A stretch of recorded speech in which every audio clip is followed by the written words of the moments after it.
Improve bone density, strength, balance, and overall longevity with OsteoStrong Hickory. Call 828-270-0918.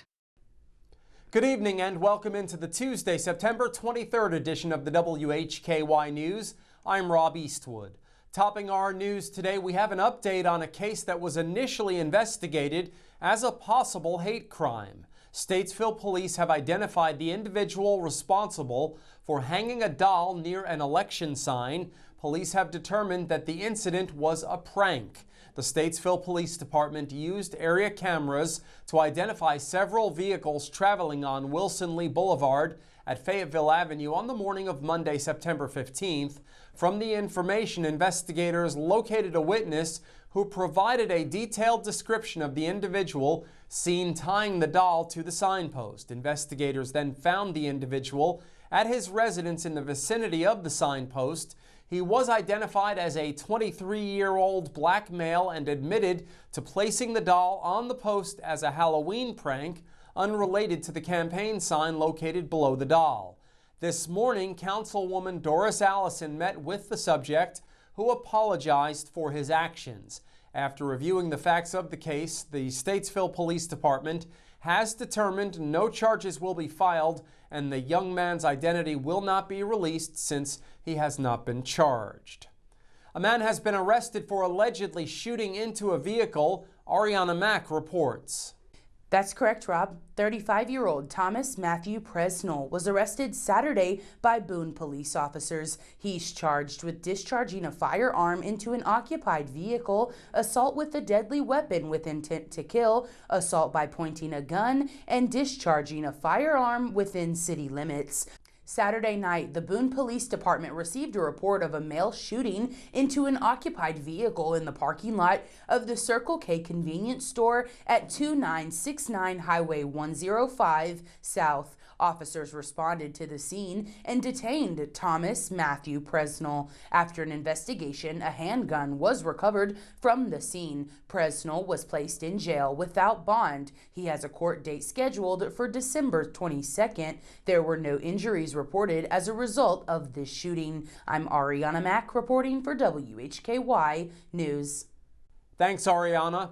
The Lincoln County Sheriff's Office is requesting assistance in locating a missing person. The individual's name is John Edward Hyatt. He was last seen leaving his house in Lincoln County in a black 1989 Jeep Grand Cherokee, license tag reading LKY 5920, heading towards Gaston County. The missing man's vehicle was last seen in the area of Radio Street and Wren Turnpike in Gastonia. If located, contact the Lincoln County Sheriff's Office at 704-735-8202, the Lincoln County Communications Center, or Lincoln County Crime Stoppers at 704-736-8909.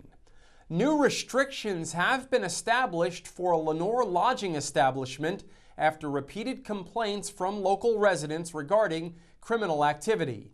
Following repeated criminal offenses and numerous complaints from the community, Lenoir Police Department Chief Andy Wilson requested assistance from North Carolina Alcohol Law Enforcement, or ALE, to address persistent illegal activity at the property located at the Red Roof Inn on Blowing Rock Boulevard. Based on the investigative findings, a civil nuisance abatement case was filed in Superior Court.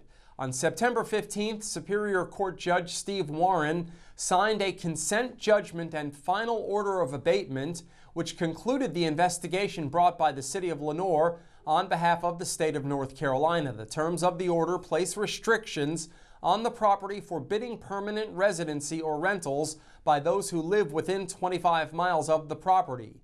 Furthermore, the property must retain security personnel and ensure future nuisance activities are prohibited.